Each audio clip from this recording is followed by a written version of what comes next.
مصیبت ہے تو اس پر صبر کریں، اس مصیبت کا مردانہ وار مقابلہ کریں، اللہ تعالیٰ سے مدد کا سوال کریں، اللہ تعالیٰ اپنے فضل سے اس تکلیف کو دور فرما دے گا، اس تکلیف کا اجر بھی عطا فرمائے گا۔ حضرت انس بن مالک رضی اللہ عنہ سے مروی ہے، رسول کریم صلی اللہ علیہ وسلم نے ارشاد فرمایا، تم میں سے کوئی شخص کسی مصیبت کی وجہ سے ہرگز موت کی تمنا نہ کرے، اگر اس نے ضرور دعا کرنی ہو تو وہ یوں دعا کرے، اے اللہ جب تک میرے لیے زندگی بہتر ہو تو مجھے زندہ رکھ، اور جب میرے لیے موت بہتر ہو تو مجھے موت عطا کر۔ بخاری شریف کی حدیث۔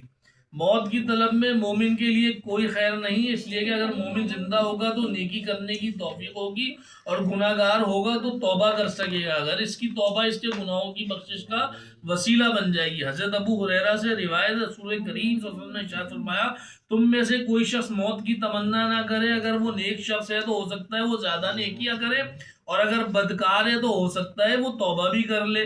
حضرت ابو ہریرہ سے روایت ہے، رسول کریم صلی اللہ علیہ وسلم نے ارشاد فرمایا، تم میں سے کوئی شخص ہرگز موت کی تمنا نہ کرے اور نہ موت آنے سے پہلے اس کی دعا کرے۔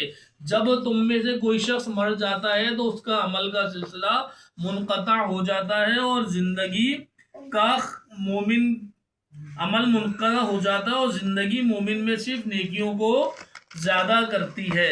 ٹھیک ہے، زندگی جو ہوتی ہے مومن کی نیکیوں کیا کرتی ہے؟ زیادہ کرتی ہے۔ حضرت جابر تعالیٰ عنہ سے مروی ہے، رسول کریم صلی اللہ علیہ وسلم نے ارشاد فرمایا، موت کی آرزو نہ کرو کیونکہ اس کی جائے اطلاع، یعنی وہ جگہ جہاں آخرت کے مناظر سامنے آتے کا خوف بڑا سخت ہے، اور یہ چیز سعادت میں سے ہے کہ اللہ تعالیٰ بندے کو لمبی عمر عطا کرے، اور اس کے ساتھ اللہ تعالیٰ اسے رجوع الی اللہ بھی نصیب کرے۔ ایک تو آپ کو لمبی عمر عطا کرے، دوسرا کیا؟ اللہ تعالیٰ اپنی طرف آپ کو رجوع کرنے کی توفیق بھی اللہ تعالیٰ نے عطا کی ہو۔ حضور نبی کریم صلی اللہ علیہ وسلم نے ارشاد فرمایا، موت کی آرزو نہ کرو کیونکہ جب یہ آتی ہے تو اس کی ہیبت بڑی ہوتی ہے۔